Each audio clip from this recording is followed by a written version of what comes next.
басқа мақсатында өлең жолдарын айтайық. Қарлығаш боп ұшамыз, ұшамыз, көкке биік самғаймыз, жылы құшақ ашамыз, досқа құшақ ашамыз. Өте жақсы балалар. Енді осы жақсы көңіл күймен жұмысқа жарайық. Ана балалар біз еле туралы өлең айттық. Қарлығаштар туралы өлең айттық. Жақсы оқушылар, бүгінгі біздің тақырыбымыз оқушылар қарлығаштарға және құстарға байланысты екен. Сабағымыздың мақсаты заттың қимылын білдіретін сөздер және сурет бойынша мәтінмен жұмыс жасап үйренеміз. Яғни сурет бойынша біздер енді мәтін құрастырып үйренеді екенбіз. Сабағымызда мен сіздерді топқа бөліп аламын. Қолымдағы менің не оқушылар? Бұл ұяның ішінде сіздердің топтарыңыздың суреттері бар. Алдарыңызда жазулар тұр: қарлығаш, ұя және балапан деген. Енді осы сурет таңдау арқылы сіздер топқа бөлінесіздер. Кімге қай құстың, ұяның не балапанның суреті түсетін болса, сол топқа бірден істейміз, ауыса қоямыз. Кәне бір-бірден жайлап келіп топтарымыздың суретін алайық. Топқа бөлініп болса, енді мен сіздерді осы қарлығашқа байланысты, балапанға байланысты не? Осылармен сіздерді мадақтаймын. Өте жақсы, жарайсың деп әр топтарына, әр жауап берген сұрақтарына осы жұмысқа арқылы мен сіздерді мадақтаймын. Алдарыңызда тұрған ұяға осы жұмысқа саламыз. Сабақтың соңында қай топта жұмысқа көп болады, сол топ жеңімпаз атанады. Ал оқушылар сәттілік тапсырмаларымызды орындайық. Оқулығымыздың 109 бетін ашайық балалар. 109 бетте қандай құсты оқушылар? Қарлығаш құсты. Суретке қарайық балалар. Қарлығаш не істеді? Бірінші тамақ беріп жатыр, өте жақсы. Сосын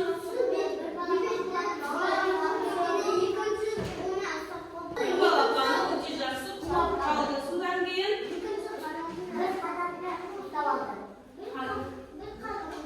енді үшінші суретті қарайықшы балалар. Манағы бір қарлығашқа енді тағы бір қарлығаш не істеуге келген? Көмектесуге келген екен. Үйіне ме? Ұясына келген екен. Енді оқушылар бір қызықты қарлығаштың ұясы туралы қызықты дерек қарайық.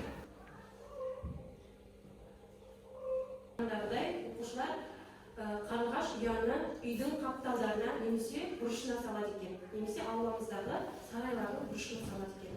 Енді ол кішкентай жерде саз балшықтар немесе қызыл балшықтар іздеп тауып келеді екен тұмсығымен. Және жерде қалған шөптер болады ғой. Сол шөптердің қиындысын алып келіп, балапандарына жылы болу үшін мана бір жеріне саз балшық немесе қызыл балшық, бір жеріне шөппен араластырып, әдемі қылып мұндай ұя жасайды екен. Жаңа мәтінді жақсы көмектесіп, құруға көмектескен Исаға, өте жақсы Фатима, Айнұр, ұя шығыла жүрмей ғой, топта ақ жаққан. Сен мына суретте не? Балапан және Еркеназ біз бүгін қарлығаш туралы өтіп жатыр. Қарлығаш құсы. Қарлығаш міне осындай. Қарлығаштың күш сипаты кім айтып береді ма? Қандай? Әліңі? Неге ұнайды саған ойны? Қарлығаш өте қандай құс? Әдемі, сүйкімді, өте жақсы балалар. Әдемі, сүйкімді құс екен. Сүйкімді, әдемі құс екен. Әліңі? Жарайсың? Сіздерге қазір сұрақ қоям. Дұрыс болатын болса, оның қасына қондырамыз. Ал егер дұрыс емес болатын болса, ұшып қайтадан орнына келеді екен. Қарлығаш мәтінін құрғанымызға байланысты және заттың қимылын білдіретін сөздерге байланысты сұрақ қояды екенмін. Бүгін біз қандай тақырып өттік? Қарлығаш туралы тақырып өттік. Қарлығаш ұясы ұясын қалай жасайды?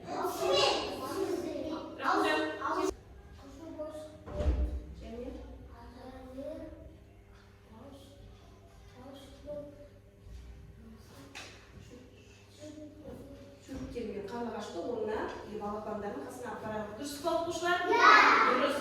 Өте жақсы қарлығаш. Жақсы оқушылар, біз осы қарлығаш мәтіні бойынша, сурет бойынша әңгіме құрадық, ойын ойнадық. Енді осы мәтінге ат қояйықшы.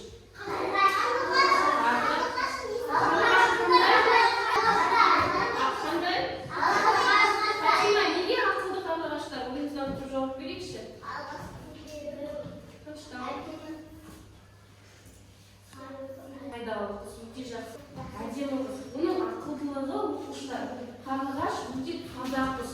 Ол өзінің ұясының ішіне ешқашан оны ластамайды. Оны тағы қандай құс деп айтты? Намысынан адамдар қандай құс?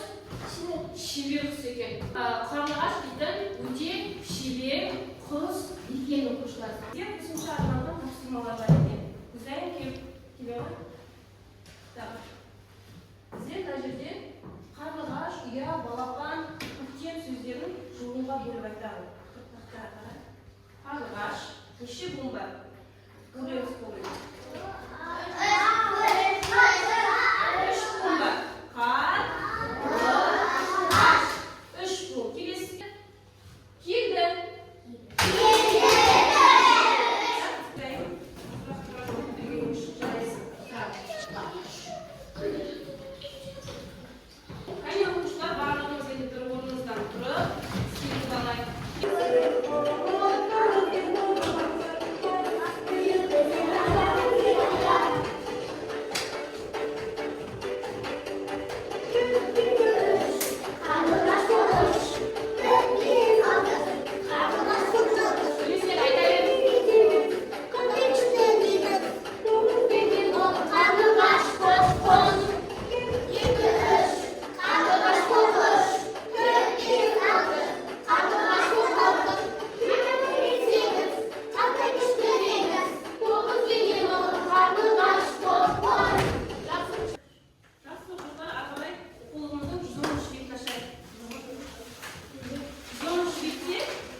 Бірінші қарлығаштың іс-әрекеті қандай?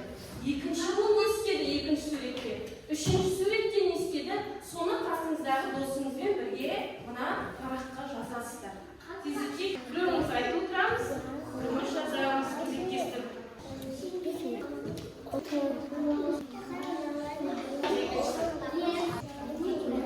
Келесі соңғы сурет бар. Қандай қыздар бар?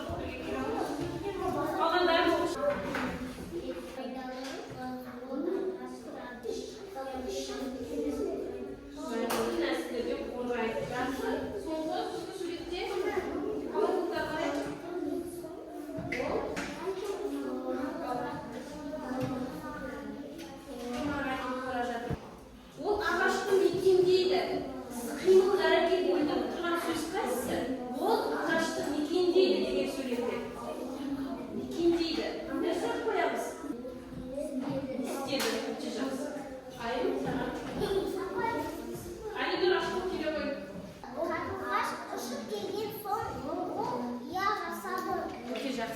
Енді кімнің іс-әрекетін білдіретін сурет.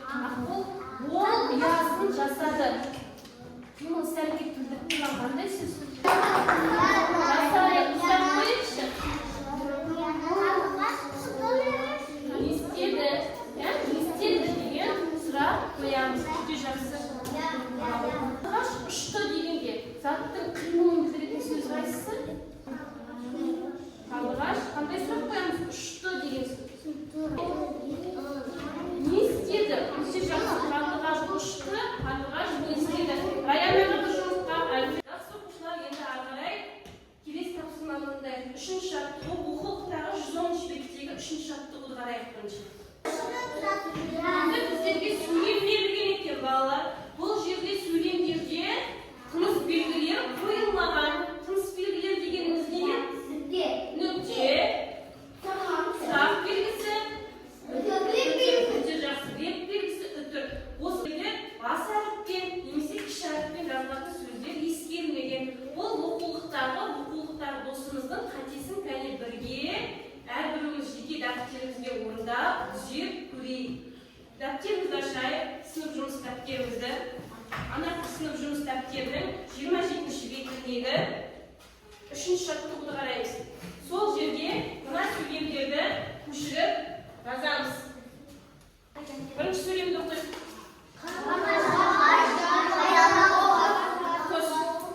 Сөйлем аяқталды. Қандай? Келесі сөйлем.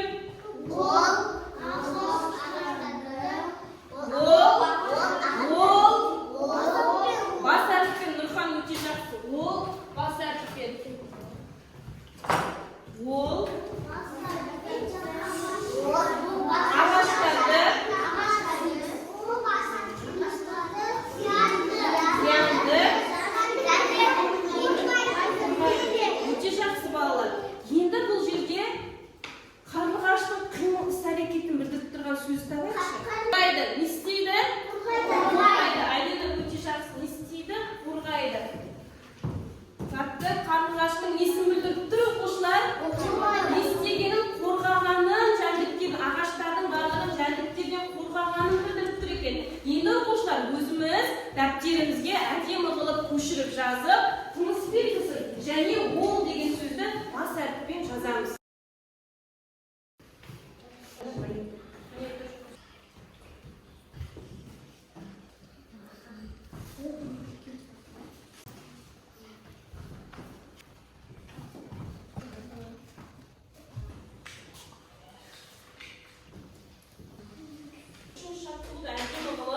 Тыныс белгісін дұрыс қойып, бас әріпті ол деген сөзді бас әріппен жазған оқушыға әдемі жазулар, әдемі ең жақсы оқушыларды жұмыртқамен мадақтаймын. Өте жақсы.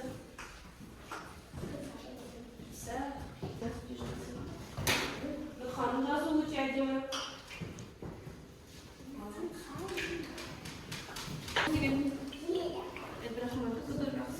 Өте жақсы. Аяна, баяғы тамаған. Абдырахим.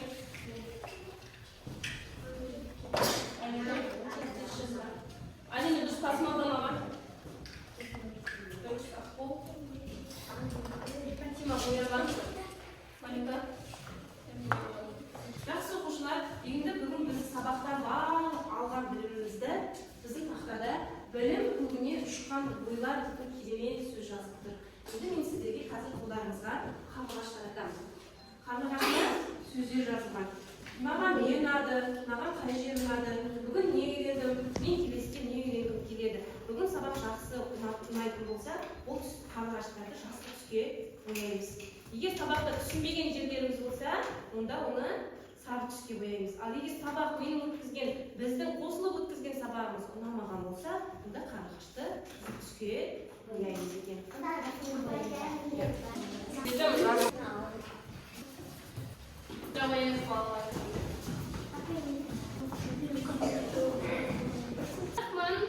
Раяна, біздер неге сары түске боядық? Біз нені түсіндік?